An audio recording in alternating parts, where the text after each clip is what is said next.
Dito ay makikita na isa-isa nang tinamaan ang mga slasher dahil sa walang habas na pamamaril. Kahit si Sarangan ay tinamaan sa balikat, dahilan upang siya ay mapatamba. Habang iniinda ang sugat, naglalaro sa isip niya, mga baril mula kung saan. Kung sila ang nagpapaputok, siguradong mula sila sa Ministry of Defense. Pero paano? Hindi ba dapat abala sila sa pakikipaglaban sa mga tauhan ni Major Lim? Hinati ba nila ang puwersa nila para unahin kaming patayin? Biglang sumugod ang kanyang mga kasamahan. Galit na sumisigaw. Ano bang ginawa namin sa inyo? Sigaw ng isa. Pinagdaanan namin ang impyerno. Hindi namin hahayaang patayin nyo kami ngayon, sigaw pa ng isa. Sa isang iglap, agad na sumenyas ang lider ng mga sundalo sa kanyang mga tauhan. Kasabay nito, pinaulanan nila ng bala ang dalawang slasher. Kitang-kita ni Sarangan kung paano bumagsak ang kanyang kasama. Wala siyang nagawa nang makita ang isang kasamahan niya na naluluhang nagsabi, "Team leader, tulungan mo ako," bago tuluyang nalagutan ng hininga. Sa sandaling iyon, parang may kung anong nag-trigger kay Sarangan. Napuno siya ng matinding galit. Agad siyang bumangon, nag-aapoy ang kanyang determinasyon. Ipinapangako ko, papatayin ko silang lahat. Ngunit bago pa siya makakilos, isang kamay ang pumihil sa kanya. Makikita si Cholsa, may malay na habang sinasabi, "Huwag muna. Hindi ito ang tamang oras." Galit na sumagot si Sarangan, "Seryoso ka ba? Mananatili ka bang natural matapos ang ginawa nila? Buweset ka, pinapatay nila ang mga kasamahan natin. Kailangan nating gumanti." Ngunit sa halip na sagutin siya, hinayla na lamang siya pababa ni Cholsa. "Hindi ko sinasabing magkunwaring patay at hayaang lumampas sila sa atin." Ilang sandali ang lumipas, makikita ang mga sundalo ng Ministry of Defense na naglalakad sa gitna ng mga bangkay ng mga slasher. Isa-isa nilang pinagbabaril ang mga ito upang matiyak na wala nang makakaligtas. Habang nagmamasid, nagsalita ang ating bida, "Tama ka. Kailangan nating lumaban para mabuhay. Hindi natin mailigtas ang iba kung hindi tayo lalaban, at hindi tayo makakaligtas kung hindi natin uunahin ang kalaban. Pero kailangan nating magtiwala sa mga kasamahan natin. Hindi lang tayo ang mga slasher dito. Lahat tayo dumaan sa impyerno, hinarap ang kamatayan, at lumaban para mabuhay, gaya ng ginawa natin. Darating ang pagkakataon natin. Kailangan nating umasa sa ating mga kasama para mailihis ang pansin ng mga sundalo. Kaya manatili ka lang muna sa pwesto mo, at huwag kang magpapapatay." Sa kabilang banda, makikita si Jingu Park na maingat na nagtatago mula sa mga sundalo ng Ministry of Defense. Kasama niya sina Malhuajo at iba pang mga slasher, lahat ay tahimik at nagmamasid. Napabulong si Malhuajo, halatang balisa. "Anong gagawin natin ngayon? Magtatago na lang ba tayo rito at magdasal na hindi nila tayo makita?" Habang abala pa rin si Jingu Park sa pag-inom, sumagot siya, "Hindi ganon. Ang hinaharap natin ngayon ay mga veteranong sundalo na maingat na nagplano ng bitag para sa atin. Alam nilang nandito tayo, at hindi sila aalis nang hindi sinisiyasat ang bawat sulok. Kung magtatago lang tayo, mamamatay lang tayo ng walang kalaban-laban." Isang slasher ang nagsalita, "Kung ganun, anong gagawin natin? Lalaban tayo. May mga baril sila, habang ang mga sandata natin ay para lang sa mga zombie. Paano natin sila mapapabagsak?" Napatingin si Jingu Park sa sandata ng slasher, namumuo pa ang dugo nito sa talam nito. Saglit siyang natahimik bago nagsalita, "Tama. Ang mga slasher ay lumalaban lang sa mga zombie. Wala tayong laban sa mga sundalo." Sumagot ang slasher, "Bakit mo pa inuulit ang sinabi ko? Alam na naming lahat iyan." Ngunit hindi niya maiwasang magtaka kung bakit biglang kinuha ni Jingu Park ang kanyang sandata. Dito ay nagsalita si Jingu Park, "Wala na tayong ibang pagpipilian, mamatay o lumaban." Sandali, natuyo na ito. Dugo ba ito ng zombie? Nagtaka ang mga slasher, tila naguguluhan sa iniisip ni Jingu Park. Si Malhuajo ang unang nagsalita, "Balak mo bang gamitin yan laban sa mga sundalo?" Muling nagsalita ang slasher, "Nakakabaliw yan. Hindi naman sila basta-basta papayag na mahawa. Pero magandang ideya yan, pero paano natin isasagawa?" Sumagot si Jingu Park, "Oo, hindi ito magiging madali. Hindi tayo basta makakalapit sa kanila, pero hindi naman lahat sa atin kailangang lumapit. Halimbawa, ikaw, Malhuajo, may gas rifle ka. Isang sundalo lang ang kailangan mong tamaan at mahawan. Kapag nagsimula ng kumalat ang impeksyon, magkakaroon tayo ng pagkakataon. Doon natin sila tatapusin. Nag-aalinlangan pa rin si Malhuadjo. Paano kung magmintis ako o hindi tumago sa balat? Kapag nabigo ako, patay tayong lahat. Sigurado ka bang hindi mo ako sisisihin? Ngumiti si Jingu Park, bahagyang pabiro pero may halong seryoso. Kung magmintis ka, baka murahin ka muna namin bago mamatay, pero hindi ka naman takot sa ganon. Di ba? Habang nagpapatuloy ang tensyon, isang bagay ang naging malinaw, tama si Cholsa. Ang mga tao ay iniisip ang sarili nilang kapakanan, ngunit ang mga slasher, mas matindi ang survival instinct dahil sa pinagdaanan nilang impyerno. Kahit nawala ang dalawang pinuno nila at kaharap nila ang isang kalabang may napakalakas na puwersa, hindi sila sumusuko. Lalaban sila hanggang huli. Habang makikita ang isang tumbler na kinuha ng slasher, bigla niyang kinuskos ang namuong dugo ng zombie sa kanyang armas upang mapunta ito sa tumbler. Hindi sila ganoon katanga upang itapon ang kanilang buhay. Kasabay nito, inilagay ni Jingu Park ang kanyang sariling dugo sa tumbler. Pagkatapos, sinabay ng slasher ang mga maliliit na tornilyo. Dito, agad nilang hinalo ang mga pinagsamang sangkap sa loob ng tumbler. Kasabay nito, mabilis nilang inilagay sa gas rifle. Makikita si Malhuadjo na handa na para sa kanyang gagawin. Habang maingat silang nagtatago mula sa mga sundalo, sinabi ni Jingu Park, huwag kalimutan, mas matibay ang military uniforms kaysa sa iniisip mo. Wala na tayong plano kung matamaan ang kanilang helmet o armor. Isang beses lang ang pagkakataon, kaya kailangan maghintay hanggang sigurado kang tatagos ang bala sa kanilang uniforme. Kapag gumana ang plano at kumalat ang impeksyon, umatake ang iba sa inyo sa mga abalang sundalo. Hindi tayo ang tanging nakaligtas, sigurado akong may ilan pa ring buhay. Kaya dalhin ang mga armas sa iba pang mga slasher na nagtatago. Kaya agad na tinanong ni Jingu Park ang kanyang mga kasamahan kung handa na ba sila. Habang makikita ang isang sundalo na papalapit sa kanila, mula sa gilid ay makikita na nakatutok ang mga armas nila sa mga sundalo.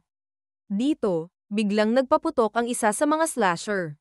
Agad na alerto ang sundalo sa ingay at pinuntahan nila ang pinagmulan ng putok. Dito, makikita ang isang bangkay ng sundalo na kumalat na ang impeksyon mula sa zombie. Agad itong umatake sa sundalo at walang habas na kinagat ang isa sa kanila. Kaya sinabi ni Jingu Park, ito na ang pagkakataon natin. Charge attack. Kaya agad na umatake ang mga slasher habang ang mga sundalo ay walang magawa dahil inaatake na rin sila ng mga zombie. Dito, makikita si Rakuigo na inabot ang armas ni Cholsa habang sinasabi, nakita kita mula sa malayo, masaya ako dahil buhay pa kayong dalawa. Dinala ko ang mga armas ninyo. Habang tila nanghihina pa si Cholsa, sinabi niya kay Sarang-an. Tingnan mo, sabi ko na sayo, aalisin nila ang atensyon ng mga sundalo. Ngayon, magtulungan tayo at umalis na. Subalit sinabi ni Sarang-an, sandali, okay ka lang ba? Hindi ka mukhang okay. Kailangan mo ng pahinga, gusto mo bang magpahinga muna? Nakangiting sinabi ni Cholsa, seryoso ako. Wala akong balak magpahinga, lilinisin ko ang mga yun bago ako mamatay. Ilang sandali ang lumipas, makikita ang isang sundalo na galit sa mga slasher. Dito, mabilis na humiwalay ang kanyang ulo sa kanyang katawan dahil sa ginawa ng dalawa, habang si Pedro Cho na galit na umatake sa sundalo, makikita ang isang matinding kaguluhan sa paligid. Kasabay nito, ang isang sundalo na muling kinagat ng zombie. Samantala, ang pala ni Cholsa ay tumago sa katawan ng isa pang sundalo. Dito, makikita na tinamaan ang leader ng mga sundalo, habang ang ating bida naman ay tila nanghihina pa rin. Sa kabila nito, nagawa pang sabihin ng leader, isasakdal kita sa pagtataksil. Ngunit hindi nagtagal, tuluyan na siyang bumagsak. Makikita rin na muling nagtipon-tipon ang mga team leader ng mga slasher. Kasabay nito, nagsalita si Cholsa, gusto kong manatili tayong walang kinikilingan, pero mukhang huli na para doon. Pumunta tayo kay Major Lim. Sasabihin natin sa kanya ang nangyari at tutulungan natin siya kung kaya natin. Agad namang sumang-ayon ang mga slasher. Kaya inutusan ni Cholsa ang lahat na kumilos na. Dagdag pa niya, sa huli, nandito tayo para mabuhay. Sa kabilang dako, sa kampo ni Major Lim, iniisip niya, nakakuha kami ng maayos na resulta. Natukoy namin ang eksaktong oras at lokasyon ng drop kaya salamat sa impormasyon na lumabas, at napuksa namin ang mga kalabang paratrooper nang walang anumang casualty sa panig namin. Pero may mali, bakit parang hindi ako mapakali kahit na isa itong malaking tagumpay? Parang pakiramdam ko matapos kong patayin ang isang nakakainis na lamok, tapos bigla kong maririnig ang isa pang lumilipad sa paligid. Biglang dumating ang isa sa kanyang mga tauhan at nagulat, "Sir, natapos na namin ang pagtatala ng mga nasawing sa kalaban.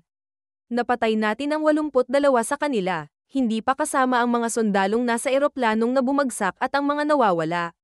Nagsalita si Major Lim, pagdating sa labanan, kasing bihasa ako ng sinumang general nila. Isa rin akong Class A slasher na may mahigit 100,000 zombie kills sa record ko. Ibig mong sabihin, 100 sundalo lang ang ipinadala nila para tugisin ako. May saysay ba yan sa'yo?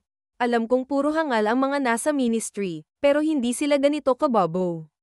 Sumagot ang tauhan, "Well, totoo na medyo kainahinala ang bilang nila, pero hindi sila basta-bastang kalaban, sir.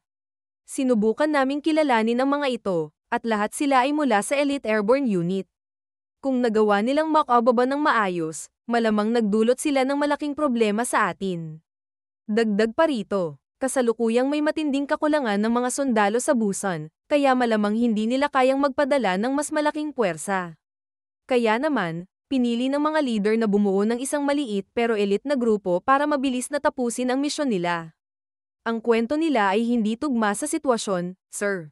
Kaya, malamang may iba pang mga nakatagong plano o dagdag na puwersa sa paligid.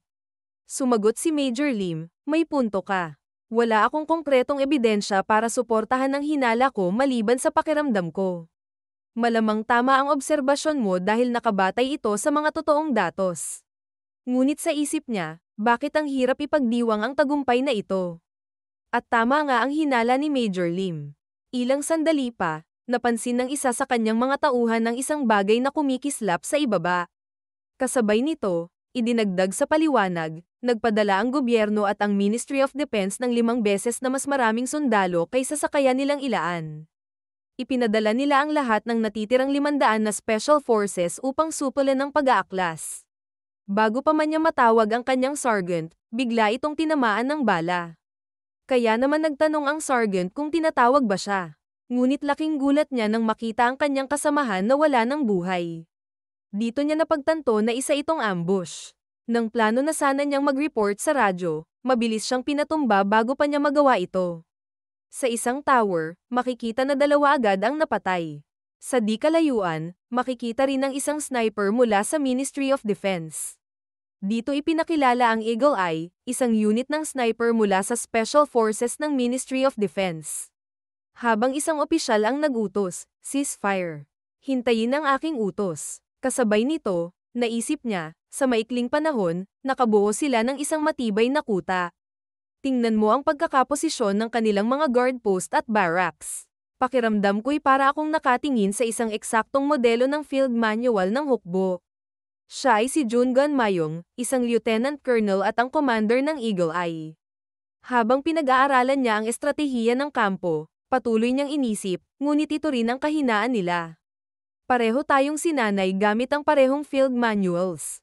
Hindi ko na kailangang makita pa ang mga mahahalagang posisyon, alam ko na kung alin ang dapat i-neutralize ng mga sniper. Kasabay nito, inutusan niya ang kanyang sniper, 32 clicks pakaliwa, 17 clicks paitaas, bantayan ang southeast winds. Agad namang sumagot ang sniper, "Roger that." Maya-maya, 2 rebeldeng sundalo ang biglang tinamaan.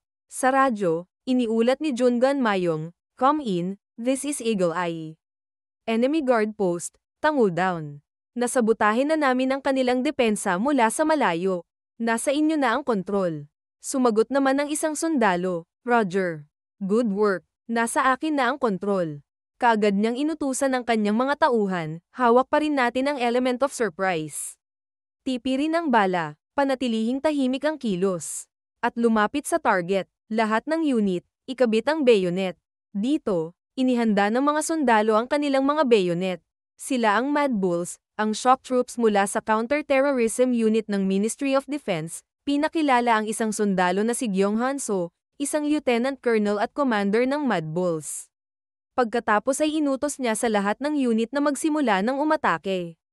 Kasabay nito ay agad na kumilos ang iba't ibang Special Forces unit mula sa Ministry of Defense, mabilis na sumalakay upang pabagsakin ang mga rebeldeng sundalo. Makalipas ang ilang sandali, makikita ang mga tauhan ni Major Lim na abala sa pagkumpiska ng mga armas at kagamitan mula sa mga napatay na sundalo ng Ministry of Defense. Biglang may isang rebelde na may napansing kakaiba. Sa kanyang paningin, makikita ang mga Special Forces na patungo sa kanilang direksyon. Agad siyang napasigaw. Ano to? Napalibutan na kami. Isa pang rebelde ang nagsabi sa kanyang mga kasamahan, lahat ng unit, kunin ang mga armas. Paparating ang mga kalaban. Sa gitna ng kaguluhan, mabilis na kumilos si Gyong Hanso. Agad niyang inatake ang isang rebelde, sinaksak ito gamit ang kanyang bayonets. Kasunod nito, sunod-sunod nang bumagsak ang iba pang mga rebelde. Bagamat lumalaban ang ilang rebelde, mas marami sa kanila ang napapatay dahil sa bilis at husay ng mga Special Forces. Isang rebelde na nakadapa ang agad na nagulat sa radyo. This is the North Guard Post. Napalibutan na kami ng mga sundalo ng gobyerno, papalapit na sila sa base. Wala kaming sapat na tauhan at armas. Hindi kami magtatagal. Magpadala ng reinforcements. Ngunit bago pa siya makatapos sa kanyang ulat, bigla siyang natigilan nang makita ang isang anino sa kanyang likuran. Dahan-daang lumitaw si Gyong Hanso, malamig na nagsalita, hindi ko gusto ang mga nagtataksil. Bago pa makasagot ang rebelde, isang matalim na sigaw ang narinig, at tuluyan nang binawian siya ng buhay ni Gyong Hanso. Sa kabilang dako, narinig ni Major Lim ang sabayang ulat mula sa kanyang mga tauhan patungkol sa pagsalakay ng mga Special Force unit sa kanila.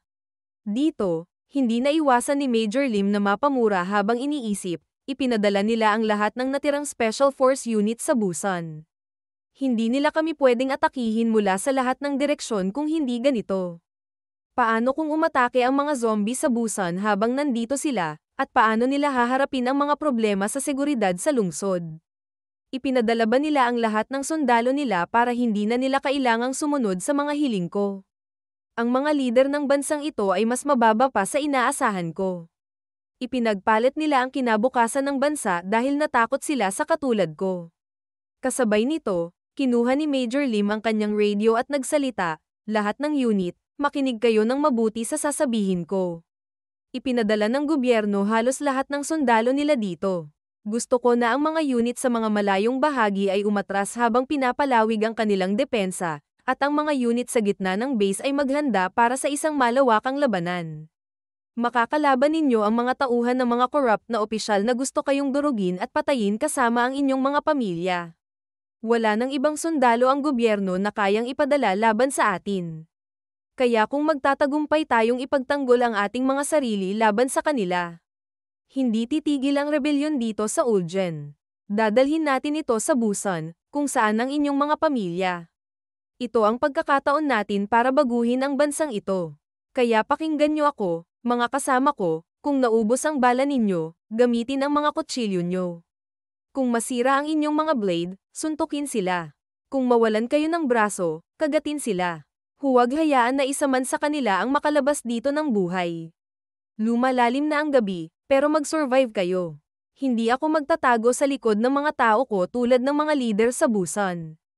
Makikipaglaban ako sa inyo ngayong gabi. Kung maging mahirap ang laban, patuloy kayong kumapit at maghintay para sa akin. Ako ay isang sundalo at naging Class A na slasher sa Armed Forces. Tutulungan ko kayo. Kasabay nito, nagtanong si Major Lim sa kanyang tauhan, nasaan ang pinakamahina nating bahagi? Pupunta ako doon mismo. Sumagot ang tauhan, sa South, sir. Mabilis nilang pinapasok ang South. Kaya't agad na naghanda si Major Lim. Kasabay nito, bigla siyang tumakbo ng napakabilis, at makikita na si Major Lim ay nasa loob na ng kagubatan. Kitang-kita ang galit sa kanyang mukha. Subalit, sa sandaling iyon, isang fishing line na may kasamang matulis na fishing hook ang tumama sa kanyang uniforme. Nagulat si Major Lim nang bigla siyang hinatak pabalik. Isang malakas na pagbagsak ang sumunod sa lupa. Nang makita niya kung sino ito, nandoon si Chil Sam Kim, na nagsabi, pasensya na tungkol doon. Kasunod nito, nagsalita si Dukchel. Hindi ako nagsorry tungkol sa kahit ano.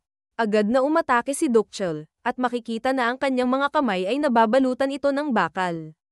Direkta niyang tinamaan si Major Lim sa mukha ng isang napakalakas na atake. Ang galit ni Dokchel ay kitang-kita, habang si Major Lim ay napasokan ng dugo. Lahat ay ayon sa plano. Ginamit ng mga puwersa ng gobyerno ang airborne unit upang ilihis ang atensyon ni Major Lim at ng kanyang mga kasamahan habang itinutok nila ang mga atake sa mga mas mahihinang depensibong posisyon. Bago mangyari ang lahat ng ito, makikita si Major Lim na mabilis na tumatakbo sa kagubatan. Isang sundalo mula sa Ministry of Defense ang nagulat sa radio, tulad ng inaasahan, "Sir, ang target ay mabilis na tumatakbo papuntang south. Kailangan po namin ng mga utos." Dito ay makikita si Chang Song-jo na nakangiti at nagsabi, "Lahat ay ayon sa plano." Sa paliwanag, hindi hahayaan ni Major Lim na mamatay ang kanyang mga kasamahan. Kasunod nito, maririnig na sinabi ni Chang Song-jo, "Anong silbi ng pagiging matalino kung hindi mo kayang kontrolin ang iyong emosyon?" Nakakahiya, Major Lim. Kaya naisip ni Chang Song-jo, ngayon, ang mga slasher na ang gagalaw. Dinagdag sa paliwanag, dahil dito, nagkamali si Major Lim sa kanyang plano. Dito ay ipinakita kung paano inatake ni Dokchel si Major Lim. Makikita na nag-bounce ang katawan ni Major Lim mula sa lakas ng suntok. Kaya agad naghanda si Dokchel para sa panibagong atake. Muling tinamaan si Major Lim ng isang napakalakas na atake, dahilan upang muli siyang mapasokan ng dugo. Kasabay nito, makikita siyang napahiga sa lupa habang si Dokchel ay nanatiling walang emosyon. Napangiti si Dokchel at sinabi, "Akala mo ba hindi kita matutunton? Akala mo ba mabubulok ako sa kulungan habang buhay?" Habang pinapaliwanag na, ang pag-aaklas ay parang isang laro ng chess, at nagkamali si Major Lim nang ilabas niya ang kanyang hari. Galit na nagsalita si Dokchel, "Tumigil ka na sa paggapang at tumayo ka.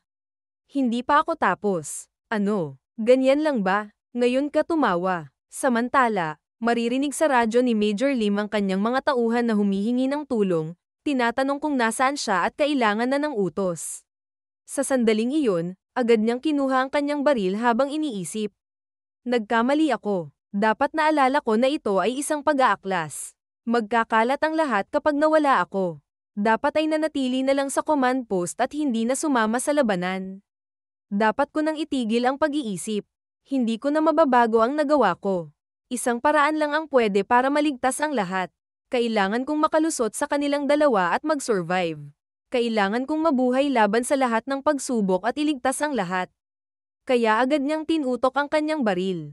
Nagulat si Dokchel nang paputukan siya ni Major Lim, subalit naharang ng bakal na hawak ni Dokchel ang mga bala.